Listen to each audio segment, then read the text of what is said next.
Good evening. I'd like to call this Thursday, May 13th, meeting of the Tacoma School District Board of Directors to order. Would you please rise for a flag salute? I pledge allegiance to the flag of the United States of America and to the republic for which it stands, one nation, under God, indivisible, with liberty and justice for all.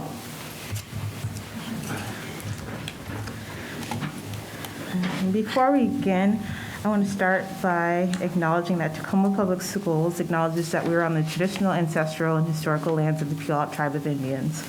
We honor with gratitude the land itself and the Puyallup Tribe. This acknowledgement serves as a first step in honoring our nearest tribal neighbors and partners who have inhabited this region since time immemorial, and to whom we give thanks for allowing us passage to their lands. We shall intentionally create inclusive and respectful partnerships that honor indigenous cultures, histories, identities, and socio-political realities. Would the General Counsel please call the roll? Yes, good evening. President Cobb. Here. Vice President Von Bright. Here. Director Leon. Here. Director Keating. Here. And Director Strozier. Here. And I'd also like to acknowledge our student representatives, Nathan Essman. Here.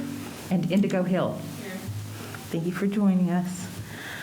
Before moving on to item number 4, adoption of the agenda, I'd like to move that we amend the agenda to move item number 13.1 up to where current item number 9 is, so that we would take item number 13.1 before policy matters. I second. It's been moved and seconded. Any comments or concerns? Hearing none, all those in favor of amending the agenda say aye. Aye. Any opposed? The motion is adopted. So then I'd like to move that we adopt the agenda as amended. I Or second. call for a motion. I'll Thank you. move. It's been moved and seconded. Any questions or comments? None. Hearing none, all those in favor say aye. Aye. Any opposed? The motion is adopted. Item number 5.1, recognition of staff, students, and community. Recognition of National Board Certified Teachers.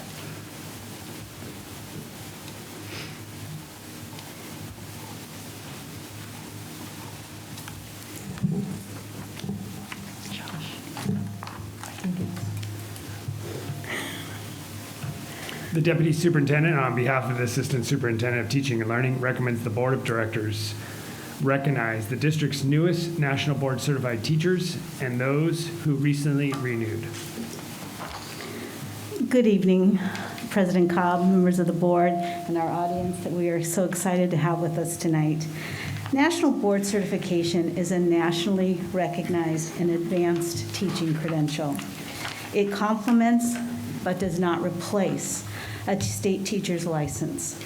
Teachers voluntarily elect to pursue National Board Certification, and this is a rigorous process, and it can take up to 3 years to successfully complete and certify. So imagine that rigorous process put on top of a very challenging and stressful year. National Board Certification is built upon the National Board standards and the 5 core propositions, which include teachers are committed to students and their learning. Teachers know the subjects they teach and how to teach those subjects. Teachers are responsible for managing and monitoring student learning. And teachers think systemically about their practice and learn from experience. Teachers are members of learning communities.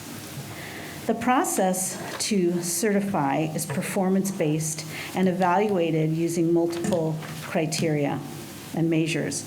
Tacoma Public Schools, through the Department of Curriculum and Instruction, provides ongoing support for initial National Board candidates and renewal candidates by providing cohort support at no cost to the candidates.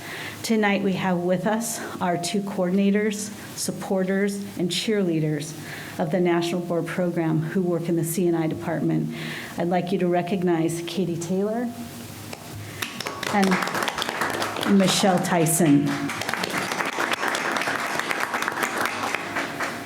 In Tacoma Public Schools, 231 of our certificated staff are nationally board certified. Wow. This year, we had the honor of welcoming 3 new certified teachers to their ranks.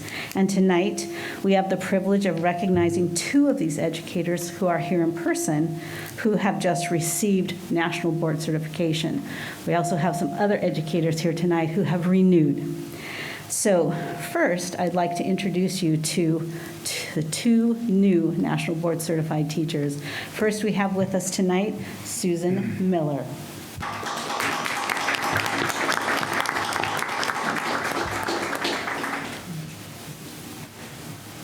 We also have with us tonight Jennifer Saldana.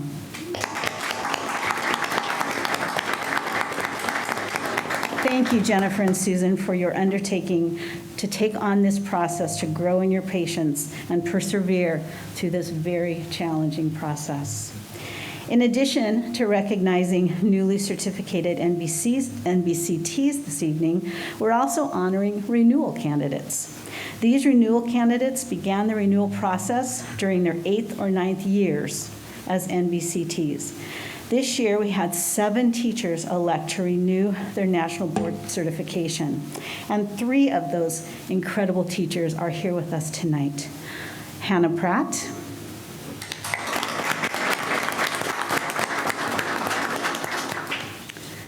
Marilyn Anderson,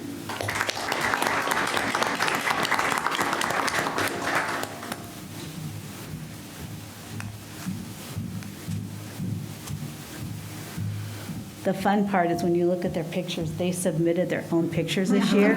So it's super fun to see what they submitted. And finally, Peter Briggs.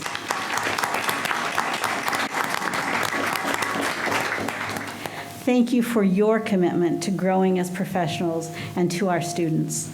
The following educators were unable to join us this evening, but we couldn't go without recognizing and celebrating them, for we hope they're watching from home. Clay Ross.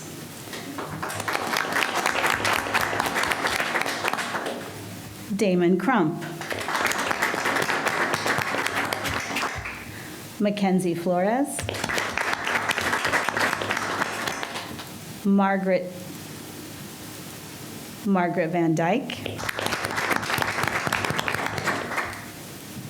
And Sarah Kettleson. Both our new and renewed National Board certificated teachers have demonstrated a relentless commitment to continuous improvement in order to advance student learning. This group of teachers has not only endured teaching in a pandemic, they persisted and completed their submission last year during the pandemic. They had to adjust to an ever-changing landscape as they completed their collection of evidence and persevered because of their dedication to accomplished teaching. It is an honor to recognize all of you tonight, and we celebrate with you and thank you for your commitment. Thank you.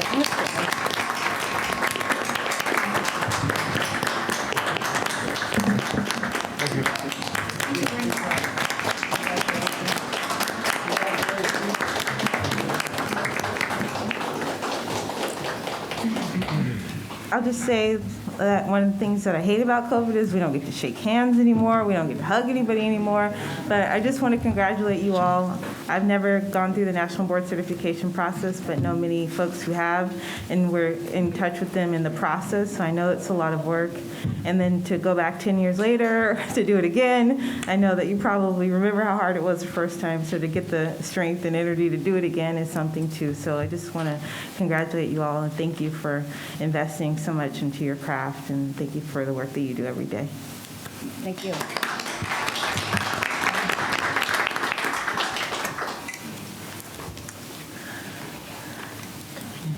I'm missing the handshakes. Goodness. Moving on to item number 5. Oh, we already did that. Item number 6, Superintendent's Report, 6.1, Teacher Appreciation Week. So actually, Teacher Appreciation Week was last week, but I couldn't resist the opportunity to make sure that our teachers got more recognition today and in front of the board. I continue to be amazed by the amount of things they pulled off during this last year. And so I just wanted to make sure that they got a shout out. I'd like I'd like to acknowledge that it's our teachers in partnership with our great students and parents that accomplished some amazing things this year. And I'd like to take a moment to thank them for their persistence. They hung in there through all the changes, home learning, remote learning, hybrid learning, full learning, I mean, all different kinds of situations. For their creativity and innovation, home-delivered learning kits, home visits, phone calls, one-on-ones, TV lessons, recorded lessons, and all kinds of imported examples from different things. You never knew what you were going to see when you went into that classroom, even on the screen, and would see some amazing lessons. So thank you for that. Their commitment, they learned about new platforms, remote learning strategies, cohort models, and they adapted to the needs of their students every day. And also, I really appreciate their ability to motivate. Thank you for taking your enthusiasm and personal motivation and modeling it for your students. Thank you for transferring your can-do attitude to your students. You convinced them not to give up and stay in the game. They stayed in the game, and they sharpened their skills, and they extended their repertoire. So I just want to make sure you know we appreciate you, teachers. Let's give them a hand. And then this week, next item, sorry. It's 6-2. Yeah. Okay, sorry. 6-2 is National School Nurse Day, and that was Wednesday, but all this week is National Nurses Week. And so I wanted to also take this opportunity to thank our nurses. We are so appreciative of what they've accomplished also in our schools. And I think the most amazing thing is that their job changed so many different times during the year, came with unusual demands, and I know that they sometimes felt isolated because the thing they do every day, which is have contact with students, to give them their medicine or to take care of them, sometimes that wasn't able to happen. So I want to make sure that you help teachers learn how to properly wear their PPE. You were the go-to people when school staff had questions about managing their own stress and staying healthy. You took care of the parents who were worried about what to do and how to work without the nurses. And you've also adapted to take care of the students. When you didn't see them in person, you were checking in with them on the phone. For students with chronic diseases who are feeling worried or a little off, you really made sure that you made contact with them. I would say that a typical day for a nurse doesn't exist anymore. There's no such thing as a typical day.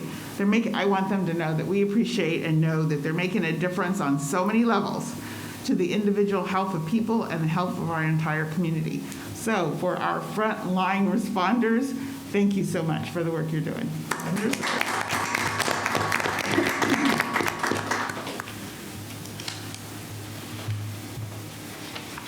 So we'll move on to item 6.3, COVID-19 updates. Okay. And the first thing we're going to do, too, is going to do our academic and student well-being recovery plan. And there's lots of different interpretations of what this plan is, and it has to be adopted by the board on before June 1st.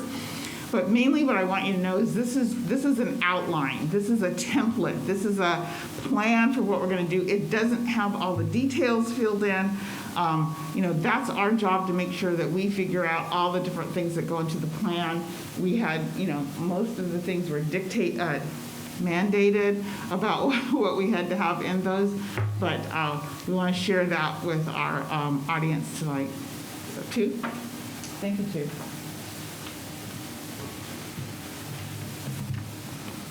Good evening. Thank you, Superintendent Sartano, members of the board. So the overview that I'm going to be giving is basically our academic and student well-being recovery plan. And you can see,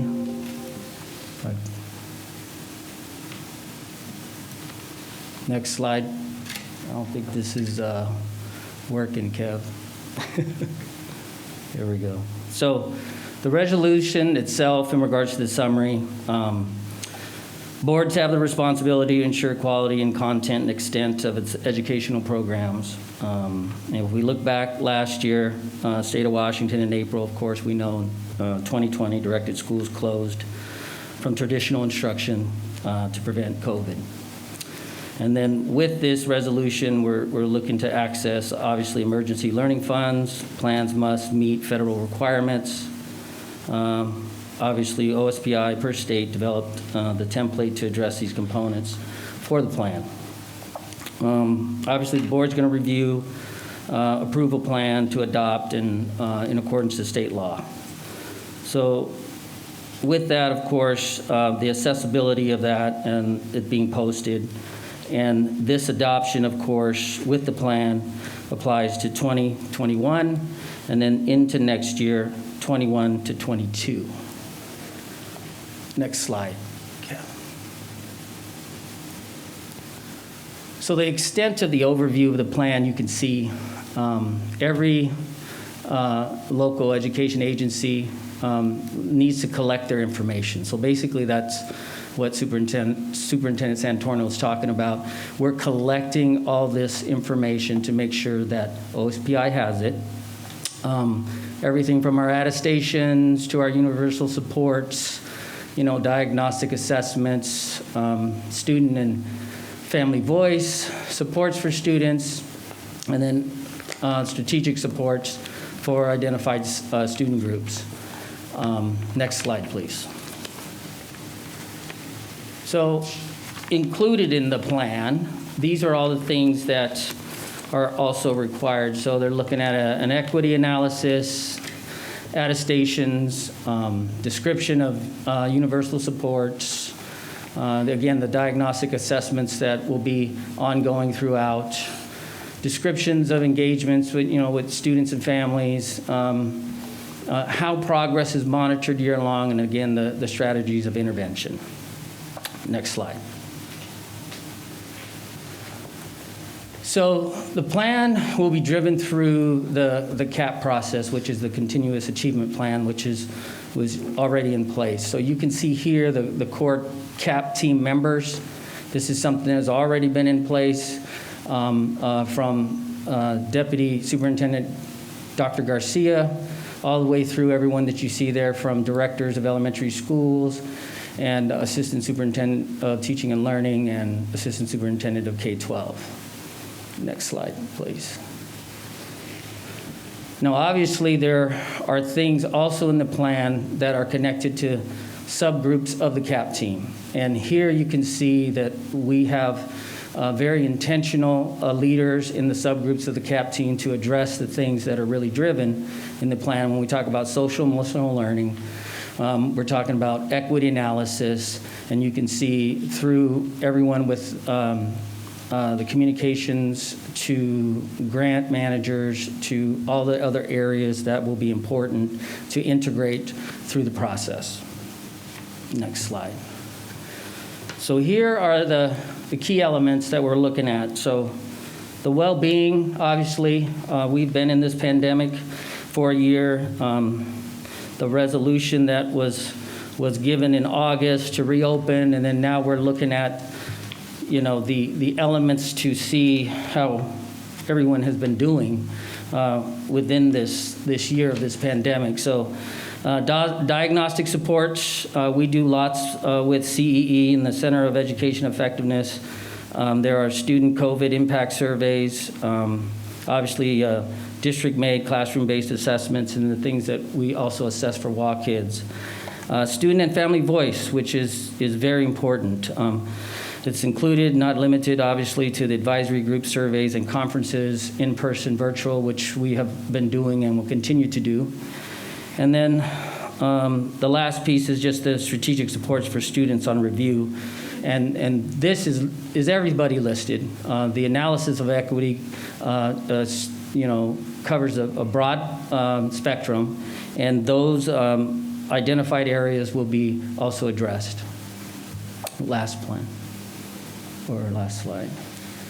The last piece is just our supports and strategies that are implemented currently and are or to be implemented. So things that you will see there obviously already in place. There's our Acceleration Academy for summer school, extended day, additional instructional time before and after school, common assessments, and then last but not least, the multi-tiered systems with the Whole Child Initiative, and then social emotional learning and mental health supports. So that is basically an overview of what this resolution is about. And the last slide is basically comes in three phases. So you can see phase one is June. Every LEA needs to adopt a resolution by June 1st. That's what you see there in phase one. And then 2 checkpoints for next year. So November, there will be a review and analysis that will also come forth, and then also in April. With that, I will open it up for any questions.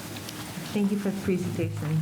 Madam President, just real quickly, just want to remind folks that may be watching at home, so once again, this is the bare bones. So we will be going through a process to have larger feedback. So we'll have a number of committees that will be starting. There will be teacher voice and representation in there. We have a number of listening sessions scheduled. So what OSPI asked school districts to do is they gave them a fillable document and had a lot of the language already there. Just a drop-down menu saying, which one of these do you have in place to help you build, and think of it as a beginning gap analysis.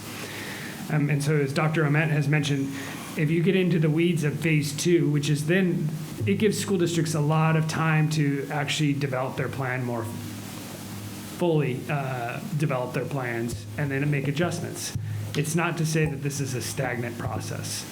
And so as folks are reviewing the plan online, they may say, well, what's new? Well, the initial work is about what's in place and what can you carry forward. And then we'll see how this, in later, the conversation around Esser Funds, which we didn't have the information around Esser Funds and the rules when this was released. And so just want to remind folks that this is going to be a continuous process, and it is not the only work that will be done. Thank you. I want to open it up for questions from the board. Maybe starting with Director Bombright. Any questions or comments? Well, actually, mine really, Dr. Garcia, you answered, because I was looking at it and reading the plan and thinking, doesn't seem like much of a plan. So it's sort of the beginnings of a plan, and that's helpful to me. And thank you, Dr. Tu, for Ahmed, for all the list of kind of how we're going to go about doing this, and that we're welcoming input from all the important. All the constituents. And so I think, my main concern is that as we're looking at the plan and we're addressing, the statistics and the data we have, that we also do spend, and I heard you say it, a lot of focus on the social emotional component, and because we are just beginning to learn on ways about how to evaluate that with our SEL plans. So I'm hoping that we look at our SEL plans that schools put together this year and try and figure out ways to track how this has impacted kids. Thank you. Dr. Leon, any comments or questions? Yeah, thanks. So I know where there's plans to try to hopefully expand the numbers of kids in summer school programs. I know we probably don't have that information yet as to who's registered or who, but hopefully there's the proper amount of advertising to get folks into that in-person summer school. And then Acceleration Academy, could you just comment on what that, define that for us so the public understands what an Acceleration Academy could look like, or who's involved in that? Yeah, so the essence of it is really that students are at various levels. And so it doesn't mean that everything has to be remediation as we go through this. And it also is a recognition that that it's not always a deficit where kids are. That we have kids at various levels, and some students will have opportunities, whether it's through extended learning opportunities, to continue to accelerate. And what we don't want to have over the course of our ESSER supports is students feeling like they're stagnant, especially coming out of COVID. So they may have different goals. So Jumpstart activities may be part of our acceleration programming. Tacoma Online, Edgenuity over the summer. There's still opportunities, and it's a recognition of that we have to, in our plan, continue to find ways for kids to accelerate, even if they're not behind. A lot of the language on the plan and the indicators are drop-down menus from the state. And so you'll see different items on there that may not be our language for some of our programs like Jumpstart or Summer School, and they're labeled universally across the state. Thanks. I could also foresee the Jumpstart program has been valuable, and I'm wondering, especially now with kids not being in school as often past year, how we can accelerate and get more kids into that program to help them be successful in that next phase of education. So your team's probably thinking about this. I think it's something we'd love to get more kids into those. Thanks. And absolutely, and we've started with surveying our students, many of our high school, like what are the supports that you feel like you would like to have? And that was valuable data. So we're continuing to try to bring student voice in. We have a number of listening sessions scheduled between now and the end of the year, which all goes back to is we haven't fully developed the plan, that these are buckets. This is the beginning status quo, what's already in the system. And then to your point, Director Leon, how do we expand those services and supports and adapt and add new ones? Thanks. Thank you. Director Keating? No, actually, my questions were already addressed, so thank you. And thank you, Dr. Ament, for the presentation. Director Strozier? No, not for me right now, but I probably will come November when phase 2 is here. Thank you. I just have a couple clarifying questions, I think. Under the category of diagnostic assessments, was the plan guidance specific about which areas we needed to have diagnostic assessments for? Was it for academic areas, or was it for areas like mental health or behavior? Like, were they specific at all? As far as the equity analysis? No, I'm sorry, the diagnostic assessments. Oh, Were yeah, they that's specific across the about- board in academics as how it relates to equity across the spectrum. So like Dr. Garcia was saying, when we had to go through and look at all the click downs, I mean, there's lots of boxes and lots of assessments. And then really, this plan is interweaving what you all are talking about, social emotional learning, and then also the equity piece in that broad spectrum. So it's a blueprint for us to identify everything we're doing, and then moving forward, making sure that all that is integrated in. So the diagnostic piece, there are the assessments in regards to academics. They also talk about diagnostic tool, which is global for how you're going to look at equity in all lenses. And we have to identify which grade levels they're in for which content. So you'll see both in academic and then student well-being. And I think the intent that we all have to remember is does a district have a well-being diagnostic? Are they using data to that? And so there's several different ways to that. Some of them we didn't necessarily even say, well, that doesn't really seem like a well-being diagnostic in some areas, but it was a universal template that is applied across the state. So it's not that we are identifying all the different assessments. So when you look at the plan, you'll see all these check boxes or areas that are not checked. Well, that just may mean that we do it differently, or that it's not to say that every box has to be checked.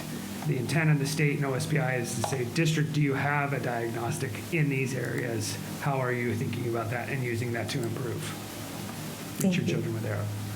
Then my other, I think, just observation is that I recognize that you all were given a lot to do in a short period of time.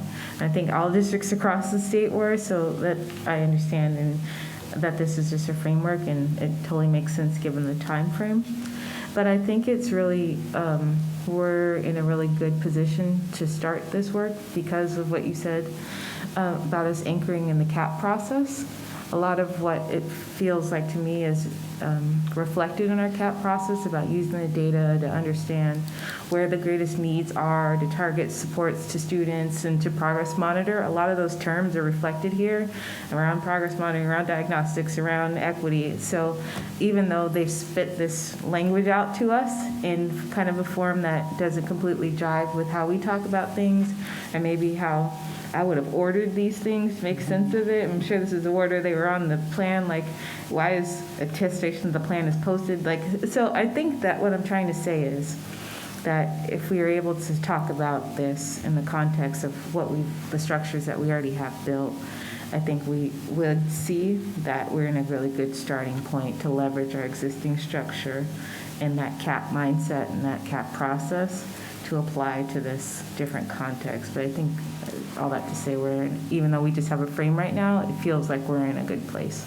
even if, as you said, Dr. Garcia, the language isn't what we typically use.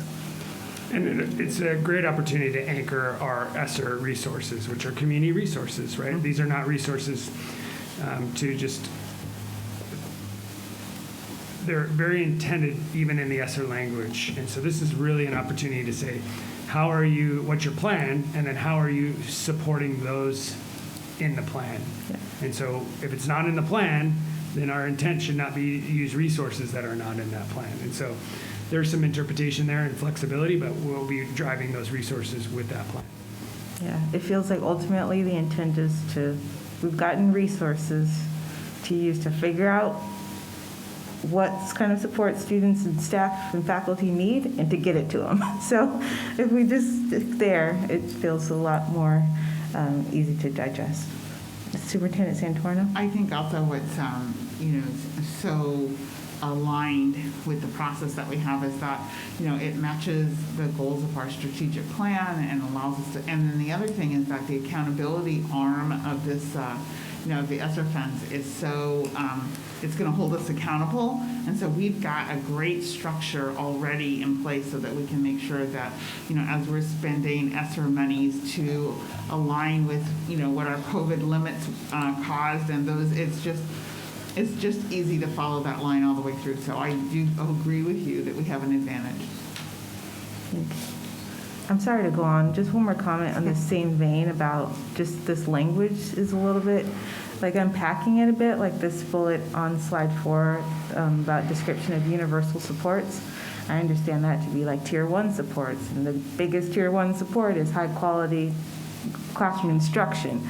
And so I think if you read that as something different than high quality instruction, thinking about students' mental health and social well-being, we're doing those things already for all kids. And when you think universal, it's all kids. So when I do the translation in my mind, again, it feels like this is a building off of things that we are already doing, but maybe just it's framed here in a slightly different way.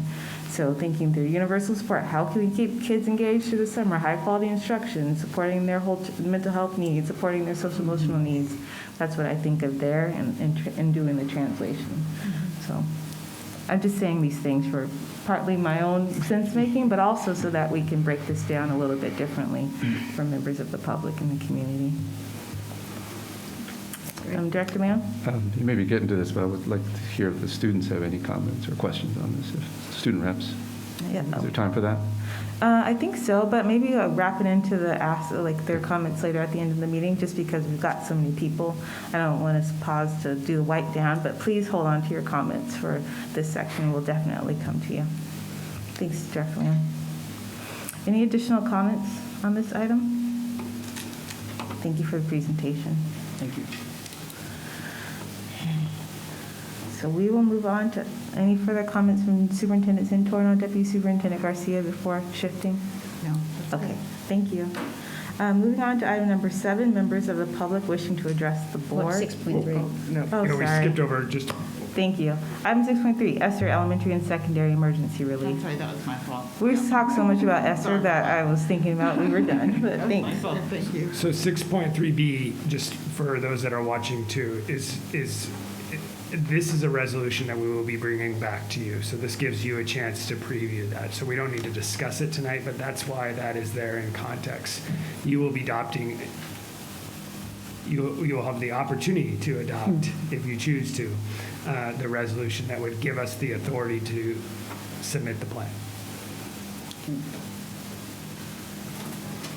Thanks. I just wanted to be brief and give you a quick update on some things that we've got going on around the Esser Funds. So these are one-time funds. If you'll go to that first slide for me, please. We will have 3 allocations that'll come to us, Essers 1, 2, and 3. And each of those are coming from different bills that were passed at the through the federal legislative process. That'll total about $110 million that we'll be able to use over 5 years. So they started last year in 1920.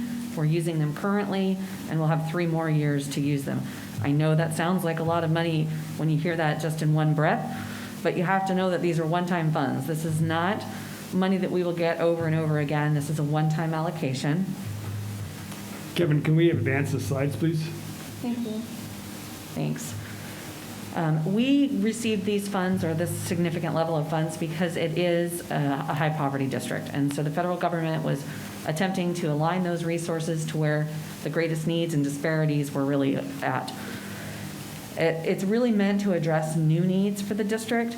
These are going to be added costs. They're not going to be our current district expenditures. We're going to be putting in new enhanced programs, academic acceleration expectations, and really these are meant to bring us forward, not to just replace things that we're currently doing. If you'll go to that next slide for me. Thank you. There are limitations around these funds. We shouldn't be using them to fund current district expenditures, as I mentioned. They will last for those next 3 years. We'll only get them the one time. I can't say that enough. It's just like a stimulus check. You get that stimulus check, you can go buy, whatever your needs are, a TV, that'd be great. And then you have the TV to show for it. And so we're investing in programming and acceleration of our students, and we'll have that to show for it when we're done. It does not replace any of our regular funding, though. We'll still receive our state funding. This doesn't account for any of our levy funding. We'll still be reaching out for our levy funding with the expectation that those are funding programs that we currently have in place. That's what our state and local dollars are for. Sorry, one more slide for me, please.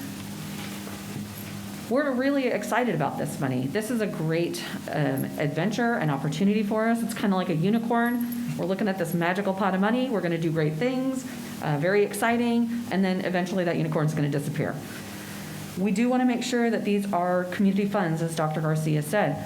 We're working on a collaborative process. We're going to define these resources as a community. We've already reached out to students. I hope you guys filled out the survey for us that we sent out a couple weeks ago. We had the most amazing results in that survey. I think that we shared that with the board a couple of weeks ago in a Friday report. And I was so moved. It brought me to tears, really. The commentary from students, it was so meaningful. And so I would expect when we release the staff and community surveys that are going out maybe tomorrow, as early as tomorrow, nothing less from our staff and our community around how these funds could potentially be utilized and any information that they can share with us on ways that they feel that their students and the community needs to be supported. And then that use of those resources will help us finalize our plans. So here we've identified our allocation from the state. We still have one communication that we're waiting for from OSPI on Esser 3 to finalize. Beyond that, I know I keep sucking in my mask, I'm sorry. And beyond that, we have been working on the feedback components. As I said, we got the students done. We're going to work on the staff and the community tomorrow with an expectation that we'll be able to get back together as a cabinet early next week and maybe middle of next week and really start to finalize to bring forward something with the board so that the board has an opportunity to review that again. We did meet with the board initially, so they've had a starting point with it. And then from there, we'll finalize that plan and we'll communicate that out widely, what our expectations are, what our needs are, and what our hopes are. In addition to that, we'll bring forward next week the financial pieces and some of the limitations and expectations around each of those Esser components. And we'll probably be talking Esser every board meeting for the next many months. So very exciting times. We're thrilled to be able to bring this forward to you, and I just wanted to give you a brief update. Thank you. Thanks. I know there might be a couple questions or comments for you. I'm looking around. I won't go. Anyone comment, question? I just have one comment in terms of the expectation of the funding. Like I'll talk about it a little bit later, but Dr. Garcia and I spent most of the week talking with our federal delegation, and that was very a repeated theme. Like, this is to address COVID impacts, and so I think that it's important that we understand the purpose, that the community also understands the purpose of the funds. Thank you. I just have one more contextual question. I think when we were having early conversations about what our allocations would look like in the end, I heard you say you're still waiting on one more piece of information from OSPI. But another question mark added earlier was how the legislature would use the funds, or what they would do. In the end, what did the legislature do, or did they do anything? So, they've released the funds to us for ESSER 2, and they have released the full funds to us for ESSER 2. So where we had initially had a $30 million allocation for ESSER 2, and they reduced it by 10% and gave us 90, they're going to allow us that full 100% of those funds. And so that was a change. And then ESSER 3, they've allowed the allocation for it, but OSPI is just still working out some of the final details, and we haven't gotten official notification from them. So we don't want to be premature and communicate something that's incorrect. Thank you. Yeah. Thanks for your presentation. Thank you. Madam President, if there's a chance for those that so choose in the community level to thank our federal partners, this is a huge need in our community, and oftentimes we struggle with federal action or state action because we say it's not enough. But this was going to be really important for us in our recovery plan. So sometimes it's good to also say thank you. Thank you. Okay. Well, with that, we will now move on to number 7, members of the public wishing to address the board. Note that we are still operating under alternate protocols. School board members encourage public participation. Your civil input is appreciated. Board members will not respond to your comments during the meeting. The superintendent or designee will follow up with you after the meeting if action is needed. Instead of speaking at a meeting, you may also send an email to the board at board@tacoma.k12.wa.us. We have 2 options for participating in public comment.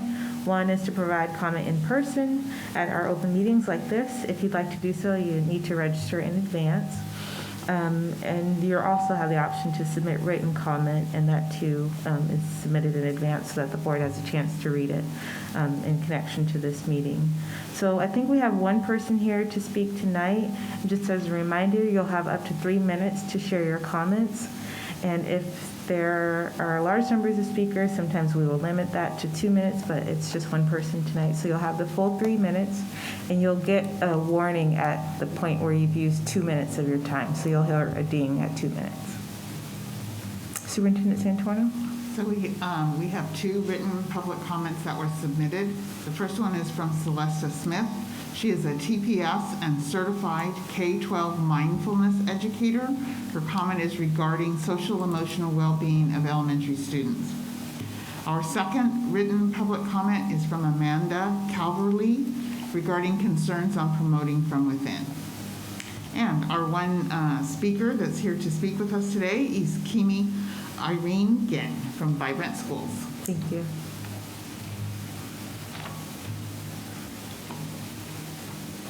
Good evening to the Board of Directors, Superintendent Santorno, and Deputy Superintendent Garcia, and our student reps.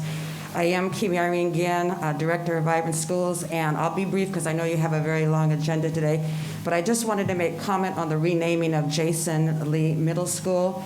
I had the opportunity to represent the community via Vibrant Schools on that committee, and I just wanted to say, as you're considering renaming Jason Lee, that there is a very good chance to do a win-win on this. We worked very, very hard with the committee. We did the data analysis, we did the surveys, we had the student voices, parent voices, staff voices, community voices, and it was a hard decision to come up with the name that we thought would be appropriate.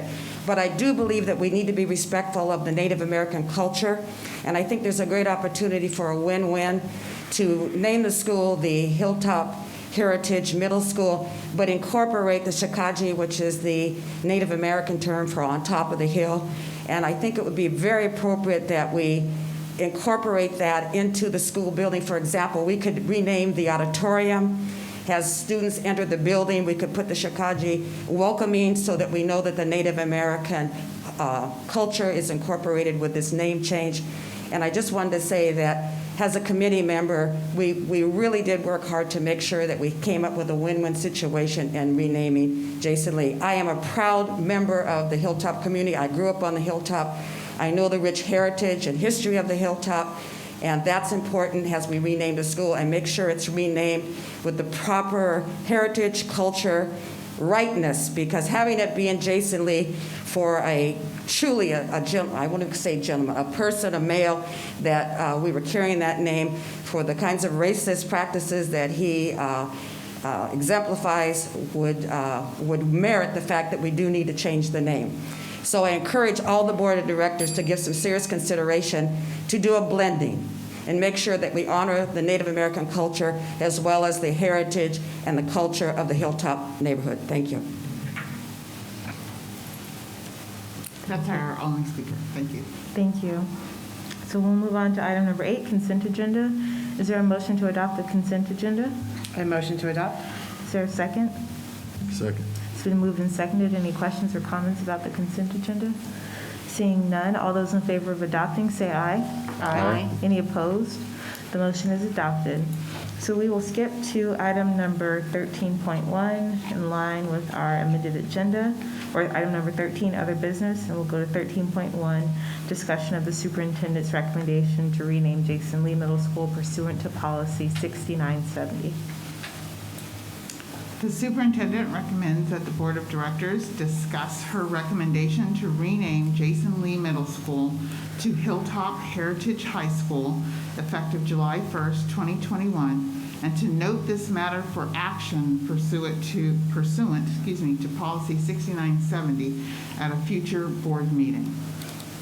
And for the record, I just want to note that that should be Hilltop Heritage Middle School in the description, so we'll correct that for the geez, future. I didn't even see that. That's terrible. Sorry. No problem. Read that again. Recommendation to rename Jason Lee Middle School to Hilltop Heritage Middle School. Sorry. Thank you. So I'd like to read just briefly from my recommendation. I won't read it, I'll kind of paraphrase, but this was really a difficult decision because we really, as Ms. Ginn talked about, we really wanted to honor our Puyallup tribe and to make sure that they got recognition. We take it very seriously, which is why we wanted to get rid of the Jason Lee name in the first place. But we also, along with that, we wanted to recognize the rich heritage of the Hilltop neighborhood. And so after reading the report, and I asked the committee members to come and to talk about the process they went through, because it was a strenuous, rich, complete process. We decided that if we could do, a combination, name the school Hilltop Heritage after the diverse community. It honors our Hilltop community and will promote the exploration of diverse community that lives, works, and plays in the Hilltop area. And so that gives an opportunity for the new Hilltop Heritage Middle School to really talk about who lives in their area and what goes on there and what's the history and who are the important people, and to really recognize that. And then during that process, we also struggled with the notion that we need to have an intentional place in every one of our buildings to honor the Puyallup tribal neighbors. And I accompany my recommendation with a secondary and comprehensive next step. I am recommending that we revise Regulation 6970R to incorporate an intentional recognition of the Puyallup tribe in each of our buildings. That would be a small but comprehensive way to ensure all students have access inside a building to the rich history of our Puyallup tribe. This could include, but not be limited to, exposure to language, art, naming of facilities, rooms, or signage. The renaming committee also had a thorough, positive discussion regarding the input of the Puyallup tribe regarding the renaming of Jason Lee, and put forward that Sakali be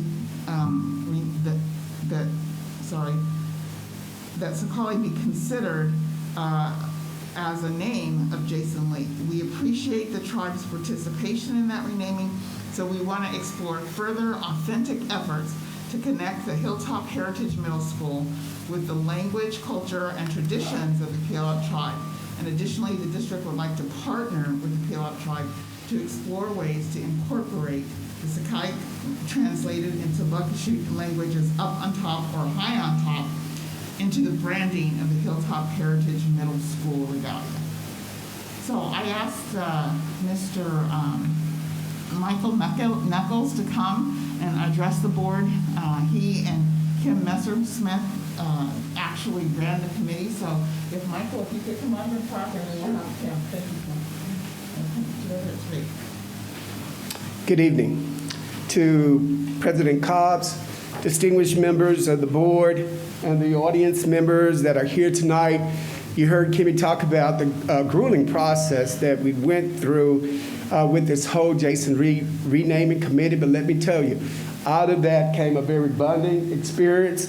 So, anytime you try to bring change, you're met with some opposition. But in this case, it was rewarding to have an opportunity to work with. We do have Kimmy here tonight. Kimmy, if you're staying, I know you've been to the podium already, but I want to recognize Kimmy, and we also have Charlotte that's here. So Charlotte Bash, recognize Charlotte. I also want to thank the parents, students, staff, and community members who helped with this process. What I'd like to do tonight is to break down to you, if you would, the timeline as things occurred. In the fall 2020, community members wrote to Tacoma Public School Boards of Directors explaining the background around the name Jason Lee and the impact it had on Native Americans in the Northwest. As a result of this request, and based on District Regulation 6970, Superintendent Santana referred the request to Jason Lee principals to meet with staff, parents, students, alumni, and community residents to discuss the proposed name change, and then prepare a written report summarizing community sentiments regarding a possible name change. In September of 2020, I sent an open invite to Jason Lee Middle School renaming committee. In September, we asked students, alumni, staff, parents, community members, and members of the Puyallup tribe were all invited to be a part of the renaming committee. The committee first met in September. At the initial meeting, the purpose of the committee was established and the formal introductions of the committee were made. New members were added to the committee. We felt in the beginning it was relatively small and we needed more representation. In October, the committee created and distributed a survey for students, staff, alumni, community members, and parents. In November, there were another survey distributed a second time. Between the two surveys, there were 1,970 respondents. In December, the committee narrowed the names down to 10 for 10 discussions. The committee narrowed the list again to 4 suggestions. A survey with these 4 finalists were created for the staff and students to complete upon return from the winter vacation during the first week of January. In January, staff and student survey was distributed. Results from the survey, staff and student survey, showed that, shared with Superintendent Santana and the Board of Directors in a letter titled Jason Lee Renaming Proposal. In February, there were 2 names presented to the Board of Directors at the board study section. Renaming committee summarized the renaming timeline, data collected, and process for how the finalists were selected. In March, 1 final survey was distributed to staff and students. Surveyed asked participants how would they feel and how they would be impacted if Jason Lee Middle School name were changed to each of the respective possibilities and whether they would approve of the name change for each of the 2 possibilities. There were 45 staff members who participated in the final survey. There were 142 students who participated. In the question, how do you feel and how would you be impacted if Jason Lee Middle School is named and changed to Hilltop Heritage? Would you approve of the name change? There were 136 yes and 51 no's.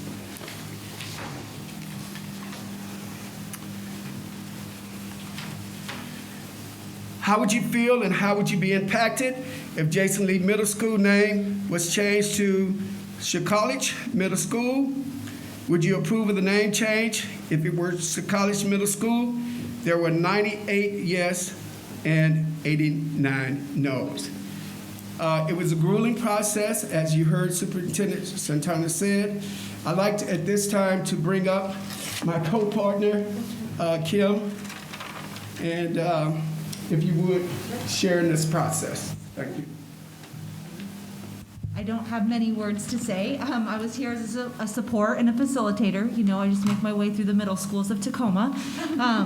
But helping Mr. Knuckles and Jason Lee community, you know, do more of the facilitation. But as Superintendent Santorno mentioned around a new proposal with a partnership with the Puyallup Tribe, I'd like to actually introduce Charlotte Bash, who is part of that community, to help share maybe her acknowledgement or next steps in that process with, especially when she went back to her colleagues and they came forth with the name Shakalich, which means up on top, and some of the other things that they might have discussed. So I'm going to hand it over to another committee member.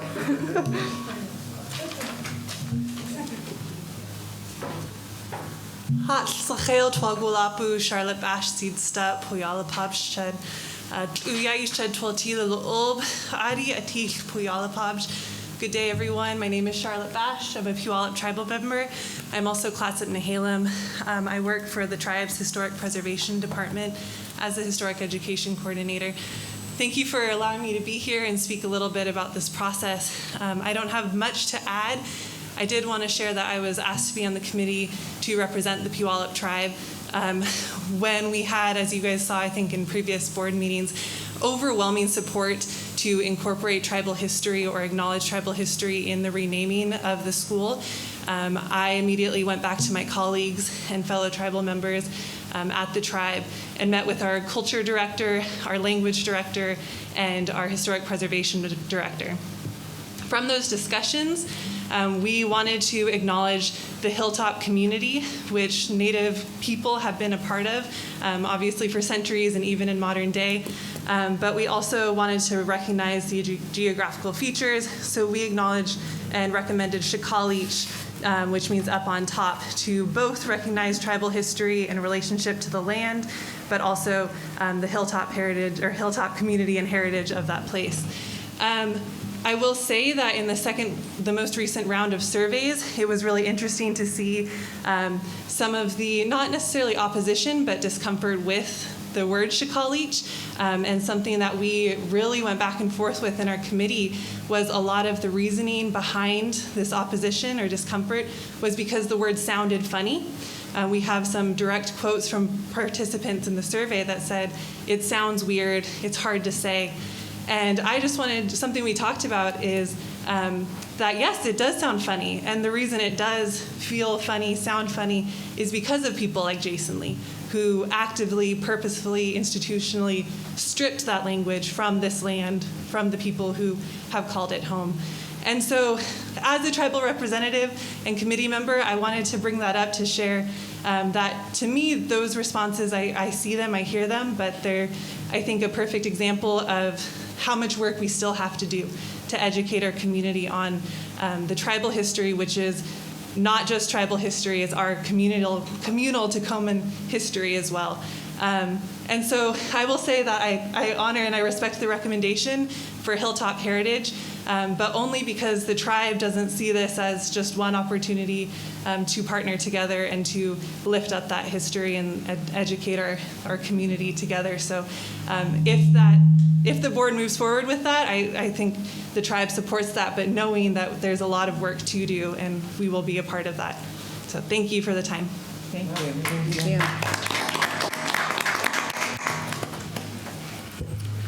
So it will be, the recommendation will be presented for action at a later board meeting. Okay, thank you very much for the presentation. Any thoughts or comments from the board? Director Bonbright? Well, first, I'd like to thank everyone on the committee. It sounds like you were so committed and dove deep into the tough issues. And thank you very much for all the work that you did. And please thank your colleagues on the committee and all those that were involved. It's always an emotional occurrence when you change a name from something, even because people just change is hard. But I think I commend you all. I think it's a wonderful movement in the right direction, both for the community as a whole and for Tacoma Public Schools. And I love the proposed partnership with the Puyallup tribe. It's so much bigger than naming a school to have.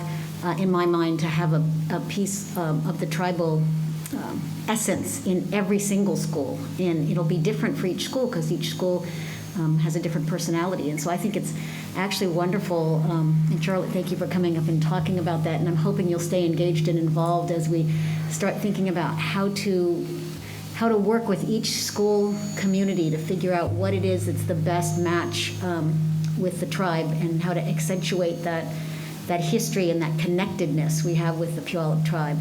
I appreciate all the work that you've already done, and thanks for sticking with it. And so I'll just pass it on. Thank you. Any other comments? Yeah, I just would like to echo what Vice President Bonbright was saying. This has been, I know that, we've had very robust conversations with each other on the board about what is, how do we honor and build a meaningful relationship with not just the Puyallup tribe, but our other tribal neighbors, and acknowledge the history and of this land and the history of my ancestors. And I think one of the things that I was really excited about, and I believe that part of this helped us lead to having a land acknowledgement. This was a part of Vice President Bonbright really advocated for that, and it was just felt like a really natural progression and way that we can take those beginning steps. And the thing that I think has been really exciting for me is the exposure and education around the Latutsi language and learning to say Sakalik and what does that mean. And so it's been, for me personally, extremely rewarding. And I've spent quality time on the Puyallup tribe's website, learning about the history, learning about the medicine treaty, learning about things that maybe I knew a little bit about, but I felt like it gave me an opportunity to be engaged in my own education around the Puyallup tribe. And so I just want to again echo gratitude and thanks to the committee and also to Charlotte and your colleagues at the tribe. So thank you very much. Director Leon? Yeah, thanks to the whole committee, Ms. Bash, for your hard work on this. And while I would agree, I would love to see, the Hootsie name on this. The community has given their input, and I think if we can incorporate it in other ways, as Kimmy has mentioned, whether it's, and part of it is learning the language, and I appreciate you describing why people think it sounds funny and weird, and that's something we need to start to rectify in our community and in the world, really, so we can respect all cultures. So thank you. Director Strozer? Yeah, I can't say anything that hasn't been said. I mean, I just echo the thanks for the community, everybody's time and hard work, the committee, and I think folks just need to realize that it's so much more than just changing the name on the building. It ain't just about pulling the stuff down that's there. Sometimes it opens wounds. Sometimes people have the opportunity to say things that they really shouldn't say just because they don't understand it. So with the committee and community going through their hard work. I just want to echo the thanks.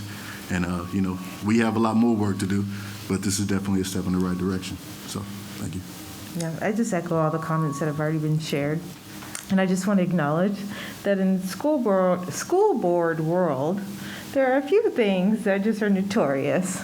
And one of those is adopting curriculum, especially in smaller communities, changing school names, and district boundaries. And I would just say that I think that when the push to engage in the conversations around both renaming Jason Lee and renaming Wilson came up, the reaction can be like, oh, here we go, because these are just notorious things in school board member land. But I would just say that thanks to all the folks who participated in this process and for bringing forward this thoughtful recommendation, because I do really think that in this case, the unintended consequence is opening up the door for a really exciting and rich partnership. And just that teaching of language, culture, traditions, it's just good for all of us. I was really fortunate, and Director Strozer too, to go to Lincoln High School that's very racially, ethnically diverse, especially at the times that we were there. And so always there's just tons of heritage and tradition being shared between students and among students, and I think that's common at a lot of our schools. But just the more we can know about the histories, the language, the culture, just the better off we all will be. And all these for these future leaders that we're hoping to nurture and support the development of. It's better for them when they go off into other leadership roles in the world. So I just want to thank the committee members again for the time and energy you put into this. I think the recommendation's landing in a really good place and look forward to seeing what comes of the partnerships from here. So thank you all again. Okay, we will move on to item number 9, policy matters. 9.1, reading of Regulation 1310R, policy adoption and revision. The district's general counsel recommends the board review and approve the proposed Regulation 1310R. Is there a motion to adopt 13, or no, this is... I moved, and then we adopt. Sorry, can we pause for just a second? This is an action item, whereas some of the others are just first readings, correct? This is an action item. Oh, thank you. So I move, is there a motion to adopt item 9.1? I move that we adopt item 9.1. Sure. Second. It's been moved and seconded. Ms. Trudeau, do you mind providing a little description of this policy action item? Yes, thank you. Typically, in our policy and regulation process, we bring policies to you as the board. We don't typically bring regulations, but in the past, the board has requested that we bring regulations forward to you for approval if it's specific to the board's business, and this one is. I'm really excited to bring this one forward tonight on behalf of myself and Susan Anderson and the legal department, that as we followed up working with you after the last 2 board retreats on codifying or solidifying the process that we want to use to adopt and to revise policies. And we've taken the feedback from community members. Thank you. Oh, Kimi is left, and Kimi was one of those. That this regulation outlines that each time the board adopts or revises a policy, that you'll provide for community feedback. And Susan's done a great job of putting a spot on the webpage that when there is a first reading of a policy, board members will be, or community members will be able to go to the board webpage and actually give their feedback right there. The other thing that's really exciting is that as we've talked about furthering the district's work in equity is this regulation proposes that the board put together an equity policy review team, and that this will be a group of community members who represent the different and vibrant interests in our community, who can bring forward some of the thoughts that we may not have thought about. We want to bring people to the table who may not always be at the table when we're making policy decisions. And so with your approval of this regulation starting tomorrow, we would open up an application also on the board's webpage for community members who are interested in serving on this equity policy review team. The purpose would be, hopefully we would be efficient about it, but it would probably take about an hour every month where members of the committee would review the language and also the impacts of proposed policies and changes and give that feedback back to the board. So the rest of the regulation just really solidifies the flow that we go through as cabinet members review policies, principals, additional community members if needed, first reading, second reading, and then ultimately posting onto the board website. Thank you. It's been moved and seconded. Any questions or comments about this item? Vice President Bombright. Well, I'm thrilled that we're at this point. It's been a lot of hard work, and I want to absolutely thank Council Trueblood as well as Susan Anderson for all of her work. She was amazing in terms of thinking outside the box and getting us from one place to another, and lots of meetings and lots of review, and this is very exciting. I think back to when this idea came up a while back when we were talking about an equity lens and what that meant, and how we as a board decided we wanted to do an equity review of all of our policies, and we kind of then looked at each other and said, well, what does that mean and how are we going to do it? And then we just looked at you and said, make it so, right? And thank you, because this is the first step, because we really want community input on this as well as other things, but this in particular. And so thank you for giving us the structure and the format to make that happen. Any other comments? Director Keating? I would just add that I'm also very excited. I've been excited about this particular thing since our last board retreat. Like, it really has, it just feels like this is sustainable, meaningful work and processes that, no matter who sits up here, like, it will live beyond that, and it will be embedded into practices, which is something that, was something I really wanted to be a part of in making my way up to these chairs. So I'm just deeply grateful to Susan's just amazing work. So, and to you, and so I just echo total excitement. Any further comments? I just have, Director Leo? Sure. I think it'll just really help us be thoughtfully inclusive, and as we've mentioned here, the process will live beyond whoever is on the board currently, and really just improve the caliber of education for all of our kids. So, thank you. And I'll just say that I'm really proud of this work too, and thankful to General Counsel Trueblood and Susan Anderson for helping shepherd this along. I echo Director Keating's comments wholly around this being a step toward creating a structure that lives beyond us. And this is a way that you institutionalize equity rather than institutionalizing past practice that continues to disadvantage certain groups over others. So I'm really looking forward to us implementing this. And before we vote on it, I just want to note that this is the first time it's come on the agenda in a regular board meeting. We often do a first reading, second reading, but we did present this in a lot of its current form at our retreat and gave feedback and had conversations about it. So we've moved it to direct action. So thank you for your work on this. Any other comments? Seeing none, all those in favor of adopting? No, it's fine for just a regular vote. All those in favor of adopting item 9.1, say aye. Aye. Any opposed? Motion is adopted. And as General Counsel Trueblood shared, information about how to apply to be a part of this equity policy review committee will be posted on our website tomorrow, on the board's site. And hopefully there's some easy ways to get to it, and that'll be prominent on the website. We encourage folks who are passionate about this work and who want to get connected to district policy making to apply and to come and join us. So thank you again for your work on this. You're welcome, and the deadline will be June 10th. Thank you for that. Item number 9.2, first reading of revised policy 2020, course design, selection, and adoption of instructional materials. The General Counsel, in partnership with Assistant Superintendent of Teaching and Learning, recommends that the board review the updates to Policy 2020 and provide feedback before a second reading. Thank you. And since we are not taking action tonight, just ask that you provide a little bit of overview of the policy.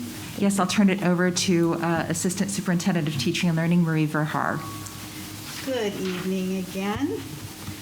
The last revision to our policy on curriculum adoption, course design, instructional materials was in 2013. Doesn't seem like very long ago, but a lot has happened since 2013. Good things have happened. So as a district and state, we continue to evolve in the acquisition and types of curricula, innovative teaching and learning, and the use of one-to-one technology. The revisions that have been made to this policy and regulation are grounded in the model document from the Washington State School Directors Association, or WASDA, with the support of OSPI and education leaders from across the state. The content of the updated policy is more elaborate, comprehensive, and thorough. It speaks to the alignment to Washington State learning standards, as well as infusing instructional technology as an instructional resource. Just to highlight a few of the other additions the policy and regulations include, this is not an exhaustive list, it's actually more than this. There's additional definitions regarding curriculum adoption and course design. There's a section specifically on the inclusion of, since time immemorial, tribal sovereignty resources. There's language about open educational resources, or OER materials.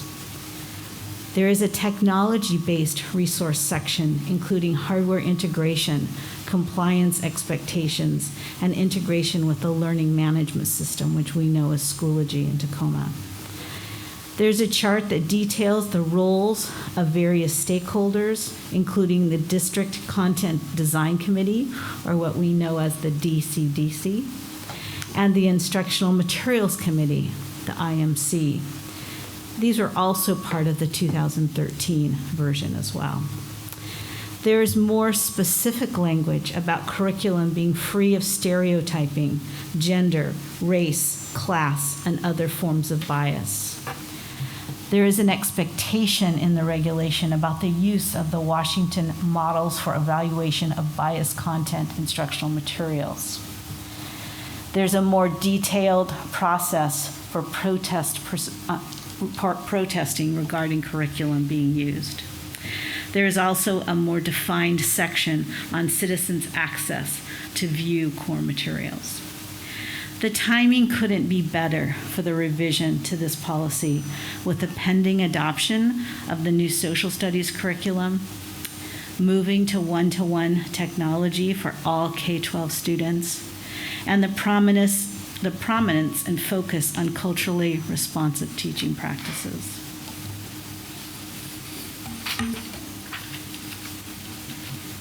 Thank you. Are there questions or comments about policy 2020 in its draft form from the board? See lots of shaking heads. I just want to thank you for the work on this. It is really nice to see these values reflected in the policy document that we've talked through around equity, avoiding bias, representations of stereotypes and other things that are harmful to students. It's just nice to see a lot of what we've talked through, and I think what is reflected in recent curriculum adoptions, the way of work, is reflected in this updated policy document. So thank you for your work on this. And just a note then, as of tomorrow, this policy will be available, draft policy will be available on the webpage with a space for community comment and feedback. Thank you. We'll get to test out the new process. Yes. First fun. Dr. Leon? I make comments. Yeah, I think this is quite a big step. I mean, to formalize this along with our last resolution we just talked about, this may seem just like the right thing to do, which it is, but there are many communities in this country and in this state that aren't doing things like this, and their kids are not learning the truth.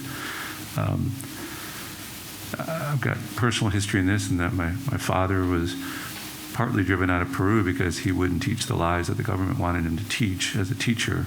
That's part of the reason we came to this country. So I know firsthand what that means when lies are continue to be taught, and it's happened in this country for so long. So I think that this is a a solid step in trying to bring justice to education. So thank you to your whole team.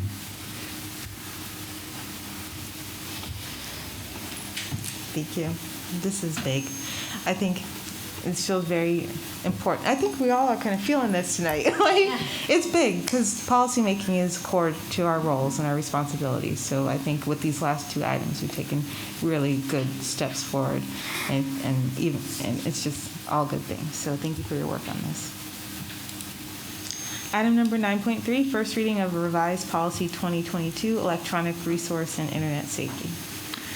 The General Counsel, in partnership with Chief Information Officer Ed Gracia, recommends that the board review the revised policy 2022 and provide feedback before a second reading. Thank you.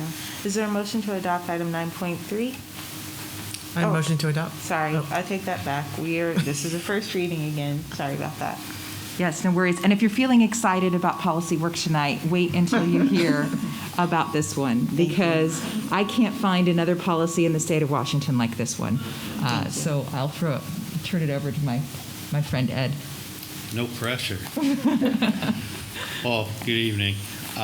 This policy basically solidifies all the steps that we've taken over the last year, and says that we are now a one-to-one district officially, and the steps that need to continue to happen to make sure that we keep our students, staff, and the network safe, and how we do that.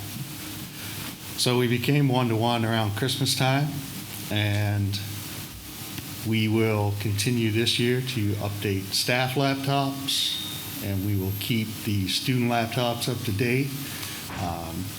And this policy will allow us to continue to take advantage and keep every student, regardless of school or grade level, on the same playing field, using the same tools. Thank you. Any comments from members of the board? I have one comment, I thought about this policy a lot today because my nonprofit website had been attacked by malware, and it cost me a lot of money to have it fixed and addressed. And it was making me think about, like, there's a lot of things that people just in the general public, we don't necessarily have to think about cybersecurity in the same context. And I think that, and I know, like, you and I, when I first came on board, had a very long conversation around cybersecurity and the complexities of it, and how municipalities can be, held hostage, and that is like a reality that has grown. And so I just I had a greater appreciation. I appreciated this policy before this first reading, but dealing with what I was dealing with today, I was even more appreciative of why this is so important. So thank you. Director, Vice President Bombright. I'd like to thank you too, and to say that I am proud of this. I think that Tacoma is a leader on so many levels, and I've been talking to several people recently about some of the ways that we just put our heads down and dealt through what was going on in the COVID pandemic and schools closing, and what that meant for us when we had like 2,500 computers for 28,000 kids. And then by Christmas, we were a one-to-one district. It's mind-blowing what this team, Tacoma, actually pulled off. And that comes with that a whole lot of responsibility in terms of what those kids have access to, what how that equipment that's in their hands, what happens to it. And I think this is the first step in making sure that everyone takes the responsibility to keep the kids safe and to make sure that they have the best and equal access to education. And so I want to say thanks not only to you, Ed, but to the team, and also to the superintendent and all of your team, because I think it's just another example about how Tacoma Public Schools address the situation with kids in mind first. So thank you all. Any further comments? Director Leon? This just goes along with just how so many important topics that we're dealing with right now, and without a whole team, teachers get a lot of the praise in education, which they should, but teachers can't teach without a team of of specialists like you and your department to bring the tools to them. And in the world we live in today, we've got to have these one-to-one devices. It was forced upon us because of the pandemic, but this is a positive side of that. So really thank you so much for this. I certainly appreciate compliments. I'm one person. Our department obviously had a piece of this, but this was literally all hands on deck at every level, across every site, every building. It would have never happened unless everyone was doing their piece. As I think about this policy, my mind immediately goes to how can now all these devices be used? And I'm sure you all are thinking about all this stuff too. But it just, like, beyond the policy, it sticks with me. Conversation with the Head Start Policy Council and the tablets that were issued to the preschool students, and how it really, I think the parents' reflection was, my son's not really interested in it unless he's having time with his teacher. But what it did was open up the family engagement door, because that time became like check-in with the parent time. So in addition to like how we can be intentional about thinking through how do these devices enable greater family engagement in ways, or how can these devices support our English learners with language acquisition? Just now, it seems so hard to flip the switch on becoming one-to-one. And now that we've done it, I'm just excited to see what kinds of other opportunities this technology opens the door to. So, can I add on to that? Yeah. So I had a conversation recently with one of our teaching librarians, and she had shared with me that one of the things she's most excited about is that for the first time ever, she can stay connected to her students throughout the summer, and help provide resources around the Tacoma Public Library and Pierce County Library about like what other reading programs are out there. And like she was just kind of vibrating with excitement that she's never had that access to help. And when we think about just the gap that is talked about in typical times from summer, that this just could provide for some really exciting opportunities to accelerate our students and accelerate them, but also keep them on this the similar trajectory. So I just wanted to share, like, that was something that was really meaningful to me to hear from one of our teaching librarians. Any other comments? Andrea? Oh, Superintendent Santana? Sorry, you're right in front of me, too. I just wanted to, this will be short, I promise, but another example, I was reading a book at Bernie yesterday from my office, and there was an ex-Seattle NFL player, I can't remember his name, so it just shows you I can't ever remember anybody's name, and then a Sonic, one of the players from the soccer team. Sounders, from the Sounders. And so here are all these community people who agreed to read a book to the young people at Bernie. I read a book, and you could see the different, the different screens, that there were moms sitting with their kids on the couch. There was one mom that was washing dishes, but she was watching what her child was, reading and talking to her. What an exciting time to be able to get our community just to be able to be like there and, be in that classroom and be in with those kids. So it is really exciting. It's got so many applications that we haven't even thought of yet. And God bless Bernie. They did an incredible job. It was so much fun. Thank you for that. Now I've got that picture in my head, too. Thank you. Thank you for your work on this. Look forward to bringing this back for a second reading. Okay. Item number 10, financial report. A quarterly presentation on the financial health of the district will be made during regular board meetings on a quarterly basis. The next quarterly report is planned for May 27, 2021. Monthly financial statements can be found on the district website at www.tacomaschools.org/departments/business and finance. We're all chomping at the bit for our next financial report. Item number 11, curriculum and instruction. There are no curriculum instruction matters tonight. Item number 12, business matters. 12.1, approval of amendment to the interlocal cooperation agreement with Tacoma Housing Authority for the period of September 1, 2021 through August 31st, 2023. That's you, Carla. That's right. Sorry, lost my place. Superintendent recommends that the Board of Directors approve an amendment to the interlocal agreement with the Tacoma Housing Authority for the period of September 1, 2021 to August 31st, 2023, inclusive of the amount of $250,000 funding source basic education superintendent's office budget. Thank you. Is there a motion to adopt item 12.1? And move to adopt item 12.1. Is there a second? Second. It's been moved and seconded. Superintendent Santorno, can you describe this agreement with THA just a bit? It's, you want to do it? Whatever helps. It's a cooperation agreement that we have with them. I mean, it's one of the best ones in the country, what can I say? And so this is an agreement between our schools and our parents and our families that make an agreement that they're really going to attend to and be a part of their schools, their schools process. And then the Tacoma Housing Authority generously uses vouchers to help parents stay in their same residence so that they can keep kids at the same school and go forward. It is Dr. Michael Mira, who's been the head of the Housing Authority. I've been with him to Washington, D.C. to talk about this program, and people are in awe. I just totally praise Dr. Mira because he knows how to look at housing dollars in a different way and to make it work for kids and to make it work for schools. He's done some innovative programs, and we're so excited to be a part of this partnership. Thank you. Excuse me. Any questions or comments from members of the board? Director Keating? Clearly, I'm chatty tonight, so I just want to say, I was wanting to understand a little bit more about Arlington Drive, which is, part of.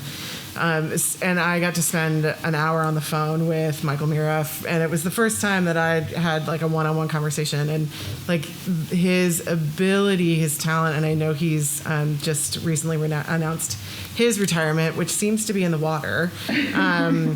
But it's just the value that THA brings to our community is really immeasurable. So I'm really excited about the partnership that we have with THA. And it's another example of where Tacoma's led the way, because there are other partnerships across the country that have been started because of this partnership in Tacoma. So.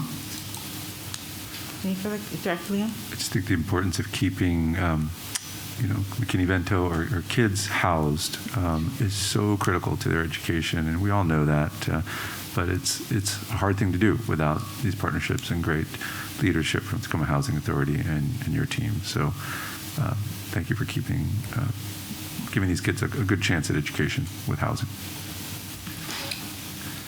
I'll restrain myself from making further comment on this. That's just in line with everything that's already been said. And I'll ask if all those in favor of adopting item 12.1, say aye. Aye. Any opposed? Motion is adopted. Thank you for your work on that continued partnership. 12.2, approval of fiscal year 21 Head Start Cares Supplemental Grant 10 HET 001969.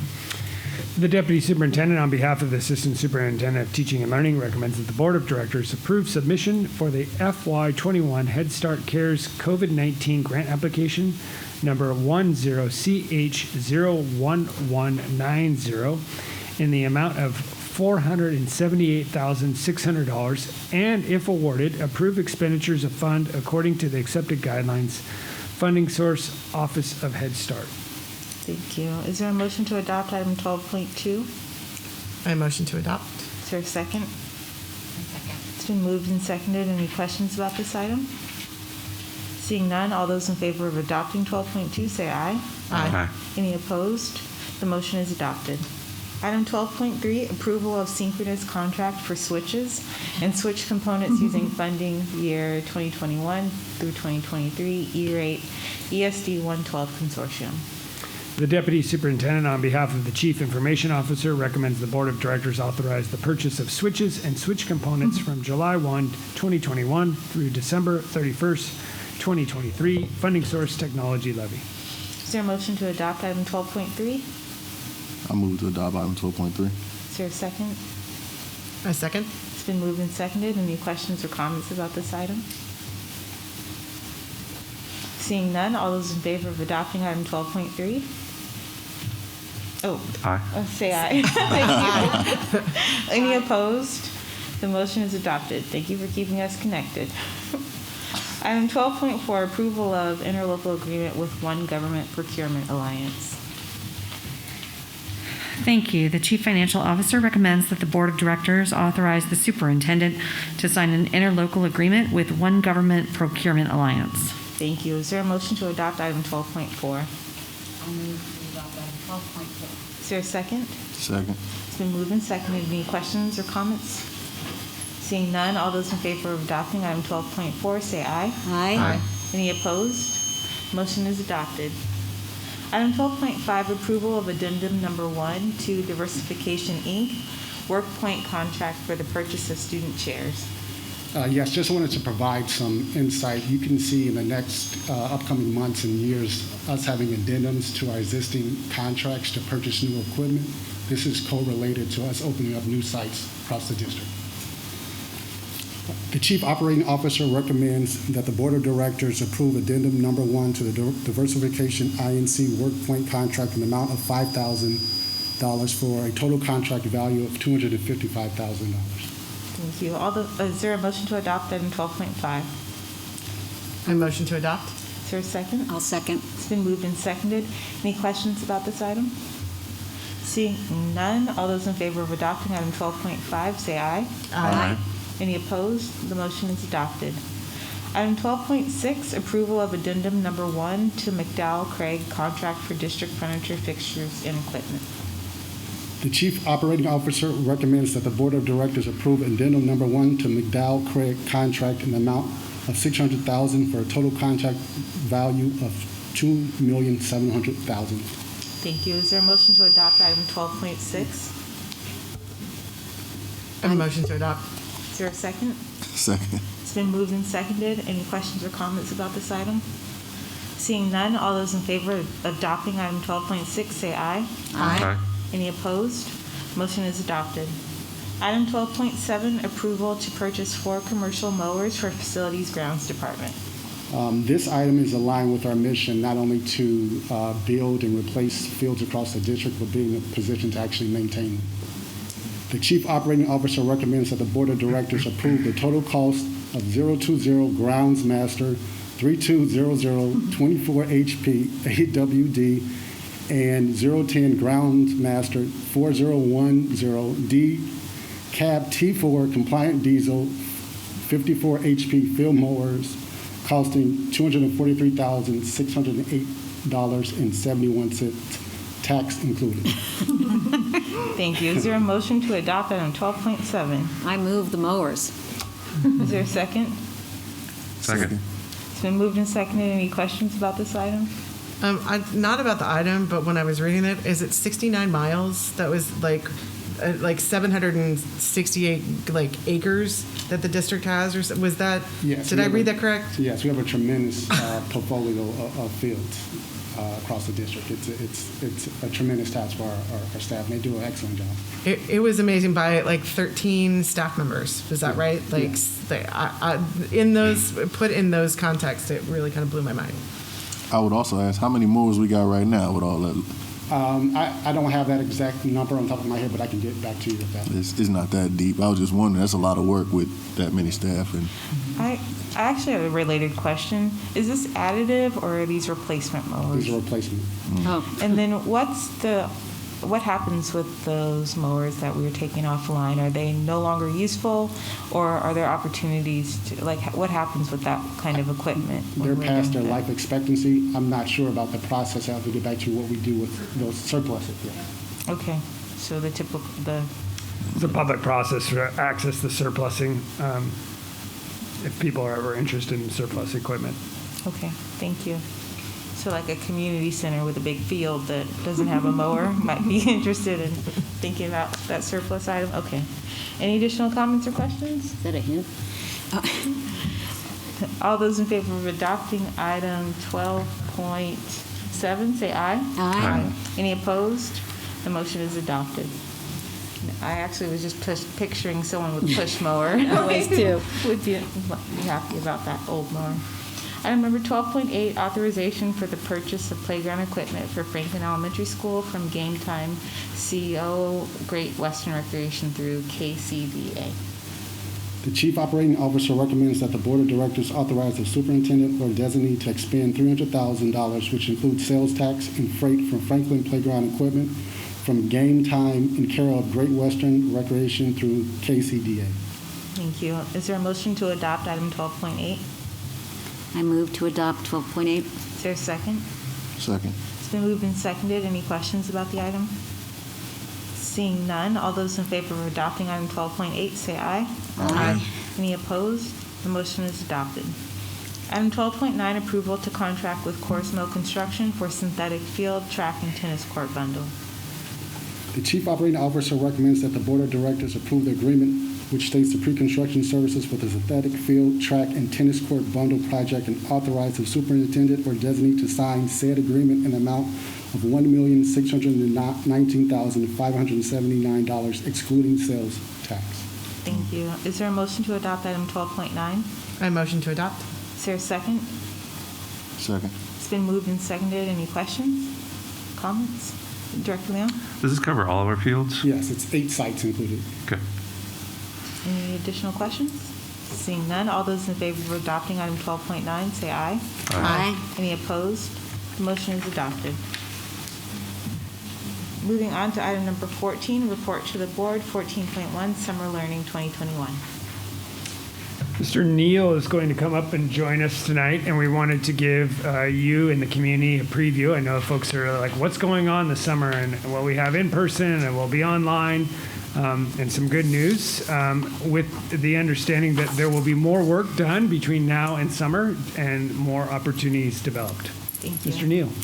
Thank you, Dr. Garcia. Thank you, board members. Next slide. I heard many of the board members asking questions about summer learning, so it's a good time to be sharing that. So some of the purposes around our summer learning this summer, we want to provide a free, low-cost opportunities for our students to help boost and catch them up and ease the transition to a new school year. All programs will also incorporate social-emotional learning. We will provide both in-person and virtual opportunities for our students. We'll continue to follow our current state health department rules and guidance to prioritize the health and safety of all of our students and staff, especially with our programs happening on-site and in person. And lastly, we are going to collaborate with our staff and our community organizations and families to provide an engaging learning experience for our summer learners. Next slide, please. We have many departments supporting and developing and putting into place summer programs. First, our Title I and LAP funded programs will provide opportunities both at elementary, middle, and high school for our students. Primarily at elementary school, we have Camp Discovery, which is a grade 3, 4, and 5 program that is project-based learning. We're hosting at 9 sites. There'll be 3 classrooms of 15 at each of those sites. Included in that will be some summer field trips that will specifically focus on some of the topics that students are learning within the project-based learning. All of our middle schools were granted funding from the LAP department to create site-based programs that meet the needs of each individual school. All of those middle schools are developing and putting together their plans right now, hopefully all serving anywhere from 50 to 100 students on site during the course of the summer. And then high school will continue its programs of credit retrieval. Students that qualify for that are students who are not on track to graduate. All of those programs can either be in person or virtual, depending on the site and what the needs of the students are. And again, those students are being gone after by and recruited by their school counselors and hounded to participate in these programs. We'll continue our programs in Jumpstart in August, so welcoming our new kindergartners for most of a week, introducing them to the rigors of in-person learning. And then at the middle school, bringing our new 5th graders in as 6th graders and welcoming them, and then obviously 9th graders at the high school level for Jumpstart. And then the AP program will continue to operate its summer bridge programs. Next slide, please. We want to take a minute, too, to share the programs that the CTE is developing and offering across the district. They'll continue Summer Jobs 253. A couple other ones that are of interest to some of our students are a drone pilot certification, There's a community service and leadership, a pipe fitter and plumbing program that we've done for several years through CTE. A really neat partnership with the local IBEW where students are primarily virtual for most of the program, learning about earning their electrician's credential, and then there's some in-person learning at the end to show competency. And then there's 2 nursing assistant programs. One is a Workforce Central where they're taking on to their own 16 of our high school graduates already who will go through a program to receive certifications. And then we're also working with Career Launch, which is a partnership with several local nursing groups. And next slide. Our special ed, ELL, and some school-based programs will also be done. Special education will continue an elementary extended school year program at Reed Elementary School, where upwards of 40 students will continue to receive needed education over the summer. And then ELL will be based at elementary level at Blix, Lyon, Northeast Elementary, Manitou, Stafford, Franklin, and Reed. Middle school programs at First Creek and Truman, and then high school programs at Wilson and Lincoln. Some of our elementary schools have also gone out to develop some additional programming that is site-based and developed through the needs assessments at their own buildings. Some first and second grade learning programs at Lyon, Manitou, Whitman, and Lister. Lowell is operating a camp invention program. And then we'll continue our partnerships with the YMCA and Boys and Girls Club to offer programs at their sites and our own sites as well. And our last slide. We'll continue our partnerships, right, with our local community partners and our departments with facilities, transportation, nutrition services, nursing, and security to provide a solid environment on site for our students to learn during the course of the summer. Again, we have some community partner organizations that are running virtual and in-person field trips and programs. Our community-based organizations as well supporting our summer school. And then we're sharing our summer learning programs through Graduate Tacoma and the Tacoma Learns website. All this can be found if you go to the Tacoma Public Schools website and search summer learning. It provides information and connections to both elementary, middle, and high school programming and who to contact and what's available. Some of that is being updated as we speak, so it's not all current. If you're not finding the answers you need, our parents and community can email summerschool@tacoma.k12.wa.us. Thank you so much. I know there's Any questions? probably a couple questions or comments up here. Anyone, questions, comments? I got a couple. Director Strozer? Not really a couple comments, but just one to say, this is what I'm talking about. Like, you see those CTE programs that popped up there? So many great opportunities for young people to level up. Like, I'm just going to be a little transparent here. Electricians, interim credential.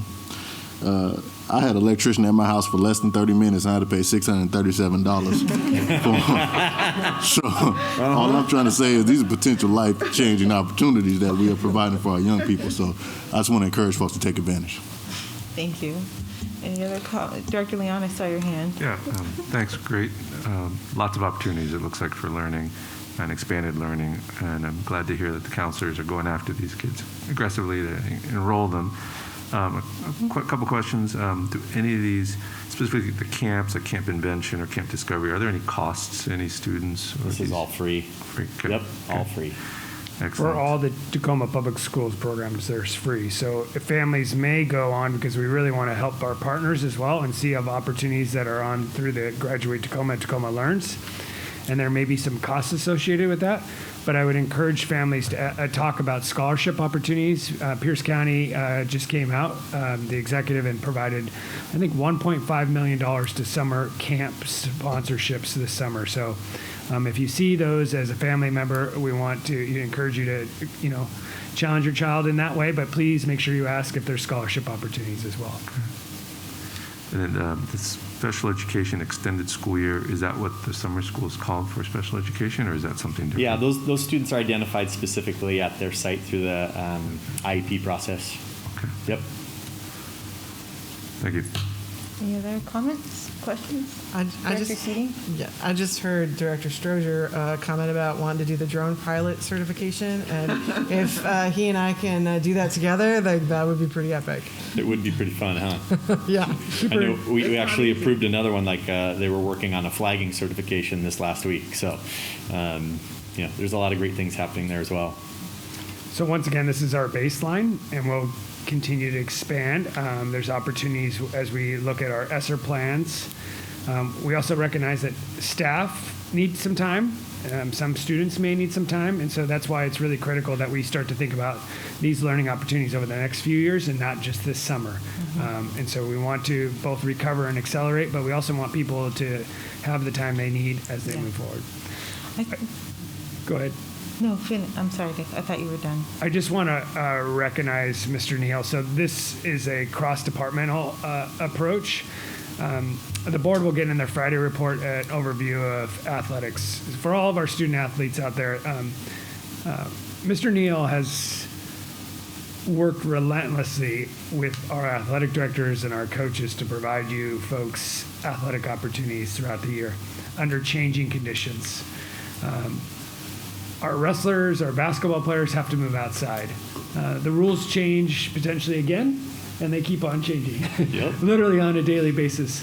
But Mr. Neal and his colleagues have arranged for courts to be put down on dirt and shipped in from other states so kids can play basketball even under these changing conditions, and wrestling mats rolled out. So I didn't want to lose the opportunity to not recognize Mr. Neal for his amazing work to make sure that kids can remain engaged during this difficult time. Thank you. Thank you. Thank you. It's a pleasure. So, thank you. I'm sorry, I still have to ask one last question. I don't want to go off the high note and thank you for all that you've done. Can I just ask one clarifying question on the CTE slide with the nursing program? Is that 16 students graduating seniors when it says 16 graduates? Okay. Yeah. And how many students do we have the potential to serve in the other program option? I don't know, but I'll get it to you. Okay. Yeah, I talked to John Page about it today. Okay. Thank you. Yeah. I'm sorry. It's approximately, I believe, 30 in traditional, but it's one of those opportunities that we're continuing to think about and exploring all year long. That's awesome. Even summer jobs 253, I would imagine will just evolve into jobs 253. Well, you'll see some of this continue to happen year after year. That's great. Thank And then you. there is this opportunity, and a lot of these are in partnership with other agencies like healthcare providers and stuff. As more opportunities come, we will continue to expand enrollment. Thank you. Dr. Leon? So while you're here, Mr. Neal, just in that vein of, I talked with several families from the stadium and the Wilson soccer teams and other, got the track teams over here, just how emotionally how happy they were and how much they felt like it helped their mental health and also their ability to do better and concentrate in school. So it really makes a big difference, that work you're doing. I didn't know you were rolling out mats outside for wrestling. That's great to hear. All those things, just being innovative about this. And then even the non-official sports like the Nortec Soccer Club, is using the Wilson Fields, and they are so appreciative, and those kids are so excited to be out there. So thank you for supporting all those clubs too. Yep. It's been fun. Thank you.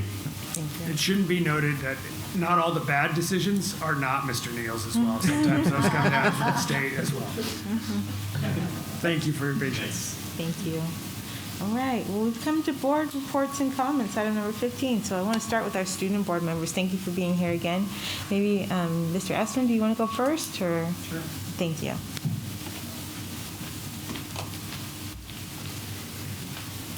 All right. Good evening, everyone.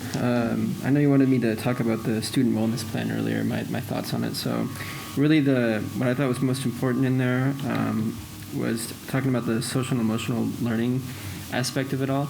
And I think especially, and I know it's catering to this time, and so that's most important to me. When I think about what students in our district need, or students in general need, is just more support socially and emotionally, and just learning about how to support themselves. So that was what I thought was most important out of that. All right. Okay, so I have a few things to talk about. So graduation, I'll start with that. My family and I and a lot of other students were very happy to hear about the 6-person, 6 family members or guests attending with you, and the, moving it to Mount Tacoma Stadium. So we were pleased to hear about that, and I think it's a great idea. It's a great change, and I think it just makes everything better. So I'm pleased about how graduation is going to go for those plans there. A few students came to me with a concern. So the recently passed House bill about requiring menstrual hygiene products in school bathrooms. So they just wanted to kind of express their concerns about how the district would be implementing that. I know that's not till, I think, next year, right? Or is it the year after? I think it's the year after. And I know it's early stages, but kind of they wanted to know how the ball was going to get rolling on that. So, yeah, if there's anything you guys have right now, that'd be great to hear. So the question is, they have a concern about it, or they just want to know? They'd like to know how it's going to be how? implemented, yeah. Okay. You haven't started. No, okay. even after that. Well, yeah, just to let you know that students are thinking about it already, so, yeah. And then also, oh yes, so notifications like for when students have COVID, I received an email, it was a little after the track season had ended, but it was just alerting us that someone had COVID, but we weren't, I wasn't in any danger of having it because I wasn't near that person. So I just wanted to say that's a really great system, and I'd like to thank, it was my school's athletic director, Johnny Lee, and I assume that system's in place through other athletic directors and principals. So I really appreciate that system, and just I've heard teachers and students express the same opinion on that. Just they are really appreciative of knowing if someone has had COVID around them, and so they know what they can do to help mitigate any issue there. So those sort of systems being in place is really important, I think, and I'm glad that they are. I think that's all I have for tonight. So yeah, there you go. Thank you. Nathan, can we put you on the spot a little bit? Would you like me to? Yeah, I know that General Counsel Trublin and I have been, very patiently waiting for this announcement so we can, give high fives and stuff. But I think it might be, if you're comfortable, appropriate for you to announce what your plans are for next year. Certainly, yeah. I'm going to be, for college, I'm going to be attending UC Berkeley. Woohoo! Nice job. We're happy. Congratulations, Nathan. Thank you. I'm going to be studying chemical engineering. Wow. Congratulations. Fantastic. Don't Thank forget you. about us when you get down to the Bay Area. Yeah. Make sure you come back. I will, visit. don't worry. Okay. All right, thank you. Thank you. Congratulations. And my comments were brief. It was similar to Vice President Bombright about the COVID-19 recovery plan. When I was looking at it, I was like, oh, this is a real outline, but I was relieved to see this most recent presentation, just to see the programs that we have in place for the summer between the jobs and the academic acceleration programs. So that was a relief to see, and we're kind of a step ahead of where the state wants us to be. So those were my only comments that I had. Thank you so much. Thank you. Appreciate your feedback. Okay. Indigo.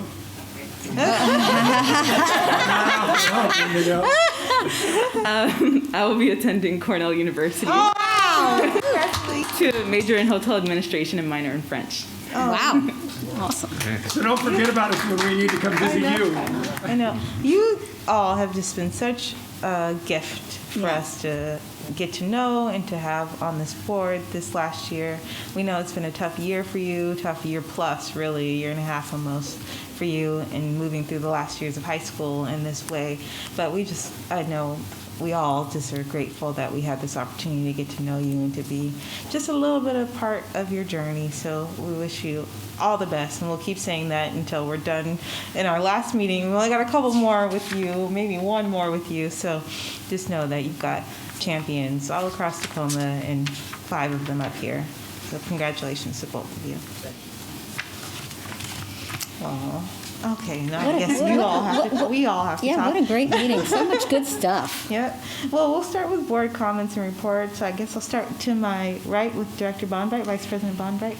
Okay, well, keep it short and keep it on a high note. I just have had a great time since our last board meeting on many levels, but one is we've been moving on. JMAC, the Joint Municipal Action Committee, has been moving fast and furiously forward in terms of the collaborations that we're working on and what we're trying to do as a community. And tomorrow we have a big meeting where we are looking at our asset map that is just in the beginning stages of being developed, and it's striking and incredibly uplifting to look at on a website to see all the things that the different entities or agencies are doing in Tacoma and Pierce County. So super excited about that, and really excited that Director Strozier and I get to go tomorrow and listen to the great discussion and engage in that with the execs from the other committees. So we'll get a report in 2 weeks about kind of what we heard from that. But I had a couple of great experiences, and it just completely centers me in this work. I got to go to 2 different elementary schools in the last couple of weeks, and I've been sort of waiting with COVID and everything and letting the kids get back in before I went. And so I went to Reed Elementary and at their invitation, and ended up wandering through with Abby Sloan, the principal, and Kim, the assistant principal, to various classrooms just along the way, and seeing kids that I saw, earlier in the year, et cetera. And it's just so amazing to see the growth in these kids, even through this really horrible time of schools being closed and all of that. They still have such vibrancy and life and commitment, and I've just seen that personal development in some of these kids that I've met over multiple months. Had a super fun time because we walked into classrooms and they were just doing several different things, and I got to witness you all know I'm very high on SEL work, social emotional learning, and one of the classrooms was actually having a social emotional learning training moment, and so that was really exciting to see that being done virtually over, because it was being delivered to the class but not in person, so it was a virtual. I was thinking, how's that going to work?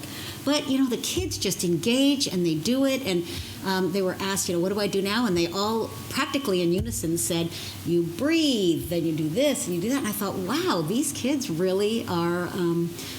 This is not a barrier as much for them, the learning style, as it seems to us it might be. So I was uplifted by that. And then I also got a chance to go to Bose Elementary and spent actually, I think 3 hours there doing lunch duty. So the teacher wasn't there, and Principal Wilkins and I were alone with the class for their lunch period, and they play games and they talk and they do whatever. And it was such a great, different classes like 2nd grade, 1st grade, and 4th grade. And these kids, they're razor sharp, they're just funny, and they're just really engaging. And it was, they had good things to say about their teacher, and they were really incredible to be with. So I just, that's a difference, not watching learning happen, but teaching, but more kids interacting over a lunch period with each other, socially distanced. It was just a brilliant way of doing it. So the kids didn't feel anxious. They didn't feel like they were missing something. We were doing a group game, and they had me running all over the place trying to find things. And anyway, I just left flying because I kept thinking, what a great experience. But anyway, but we were also there, and Director Keating was with me at the end when we did the lockdown drill, which it kind of gave me PTSD from my youth. I grew up in California, and we used to do earthquake drills, and it was very similar kind of thing. But Bose Elementary is a stunning school. I had not been inside of it, and that was a really spectacular thing to see what the tax dollars have done. Those kids have an environment to learn in that is very stimulating, and the teachers have a place to teach where they have what they need right there. And so that was great. And kudos to Mike, our security chief of security, because I'll say that lockdown drill went like clockwork. It was awesome, and I'll let Director Keating talk more about it if she wants to in her thing. But anyway, so that was I had a very good couple of weeks. Director Leon, any comments or reports tonight? Sure, yeah. I think last time I talked about my visits to Mason and Truman, and I had a couple follow-up phone calls with a few of those teachers and a few parents there that just super excited to have their kids back in school. Morale was high amongst the teachers and the students. And then I got to go to visit Wilson right before I took my sabbatical.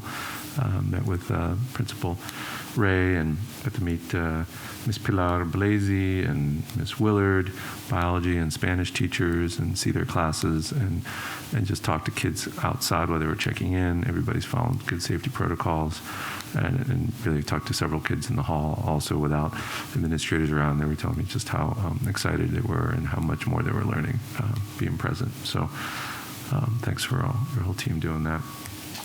We had physicals at Lincoln High School on the 8th of April. There weren't a lot of, and Mount T, not a lot of kids showed up because not a lot of kids needed physicals, but we had a big team of medical providers out there for my residency and my neighboring residency. I think we're going to try to do that again in August for the next school year. So excited to do that, and thanks for allowing me my sabbatical time away, time to relax with my family, and did some volunteer work with unsheltered homeless patients, so something called street medicine. So seeing patients where they live unsheltered. So I got to see a lot of patients that way, and that's something that we teach our residents and medical students at the University of Washington here in Tacoma, where I work. But also something I think would be interesting for maybe our high school students to get involved with and do some volunteer work on. So thanks. Thank you. Dr. Keating? I have kind of a longer list, and I blame Josh for that. Well, first I wanted to just say that last week I really was missing being able to be in person and be a part of PTSA for teacher appreciation. Like, that was something that I got to do in my after school. Students and I usually always contributed, so I was really missing being a part of that. And having been raised by a single mom who was a nurse, I also have a deep, deep gratitude for nurses. So I just want to acknowledge our nurses as well. And then I'll just give a shout out to Vice President Bombright for covering me today for the WASDA call today that I wasn't able to attend for other reasons. But Dr. Garcia and I participated in a marathon of meetings with our federal delegation. And then so we started with Senator Maria Cantwell and staff, the U.S. Department of Education, and within the U.S. Department of Ed, we met with the Office of Elementary and Secondary Education, Office of Civil Rights, Office of Career and Technical and Adult Education, Office of Legislation and Congressional Affairs, and also Congresswoman Marilyn Strickland, which, by the way, was like a super big point of pride for me because I haven't seen her since she was elected, so that was extremely exciting, and Congressman Derek Kilmer. That was on Wednesday, and then, is today Thursday? Today's Thursday. Awesome. So today we met with Congressman Adam Smith's staff and Senator Patty Murray's staff as well. And the topics that we covered just really kind of fell into 4 categories of COVID response, general updates, and civil rights, and then building action steps for future dates. So that was that. It was extremely, it was fun. It was all virtual, which, it took us less time traveling from one meeting to the next, because normally if you're in DC, it takes a little bit, you get some steps in. But it was really exciting and really meaningful to meet with, especially those that, yes, our congressmen and congresswomen and senators, like, they're the ones that get, the legislation passed. The staff behind the scenes do so much of the work and writing of the legislation, and the work that goes into it is just really hard to really conceptualize and just understand, like, the depth of work that goes into, like, the COVID relief funding that we've received. It was really humbling to meet the people that actually helped to make that happen. So. And the other thing that I've been working on, actually, for a few weeks now, or maybe it's been a little more than that, with Councilmember Christina Walker, is we've been in joint conversations around youth experiencing homelessness in our community, and which is part of what led me to talk with Michael Mira. And so I've been in conversations with city and local leaders and providers concerning youth homelessness and the Beacon Center and next steps, because the Beacon Center is losing their provider, did not renew. So, and I have been doing that work also for multiple years through the city's Human Services Commission. So I'm leaving the commission, so I'm really trying to help be part of a solution of like what are the immediate needs, and it directly connects to our McKinney-Vento students. So that's just something that I've been pretty deeply involved with, and it's complicated, and there's no simple solution, but it's definitely going to take collaboration and partnership. So that I think that's about it. I'll stop there. Thank you. Dr. Strozer? Yeah, I got two quick things. Last month, I was able to go to Manitou Park with Director Keating, Councilmember Beal, and we were able to talk to school administration, Lauren Taylor. We were able to hear about school needs in relation to walking, biking, traffic safety, things of that nature. We got to stand out front and see some Christmas presents. They had some kids riding across the street on some motorized scooters that looked like bikes or something. They came zipping right past us, fitting for the topic. There's a few big projects coming to that area of South Tacoma that'll surely make the school safer for our young people. It's definitely going to beautify the front of the school, make it easier for pickups and drop-offs, and possibly provide some strategically placed bike racks for the young people who ride their bikes to school, so they don't have to lock up on one side of the school and walk to the other side of the building to get in. So those are a couple of things I took away. Secondly, James Neal's here and triggered my thought process, then Josh jumped the opportunity, but I want to tip my hat to our athletic directors. I don't know if folks saw this, but in the News Tribune, as they mentioned, they were out. He said shipping in courts and things of that nature. Well, I saw them putting courts together with I don't know if they had instructions or not, or if they knew what they were doing, but they were out there assembling courts so that our teams will have the opportunity to play games in an open-air arena. And this is just one of many ways that our high school athletic directors go above and beyond to make sure things pop off the way they're supposed to. So I'd encourage folks, man, if you get a chance to go shadow athletic director, you'll have a different appreciation of the work. So I just want to tip my hat to them, building level, and to you, James. Thanks. Thank you. I don't have much to report tonight. I just think that there have been a lot of really high points in this meeting tonight. And in general, we're at the point of the year where we're reaching the highest point in this role of being able to congratulate students at graduation. So I just want to thank the team for all the work that's gone into getting to graduation plans and plan Bs and Cs in the event that things change. And I know, building off of Mr. Essman's comments, that students and families are excited to be able to recognize their students' accomplishments in ways that are more like what we've done in the past. So again, I just want to thank the team for pulling together a really solid plan that lets us recognize our students and do it safely too. So I'm looking forward to participating in however way we get to participate, even though it won't mean shaking 200 hands aside from Superintendent Santorno, but looking forward to celebrating our students. Director Lamb? I just forgot one thing, thanks.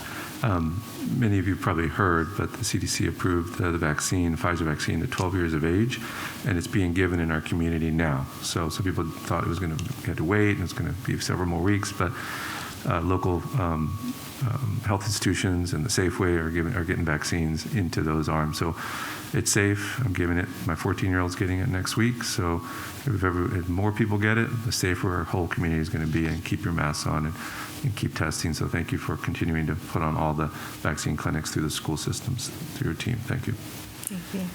Dr. Garcia, were you going to make a comment? Yeah, I just want, are we all done? With our comments, yes. Yes, I know that she's not officially leaving us, but Marie Verhaar's last meeting, and so I waited till the very end to make sure that my tears were not there. So just wanted to make sure that you folks, we all got a chance to real quickly recognize that Ms. Verhaar's last board meeting with us tonight.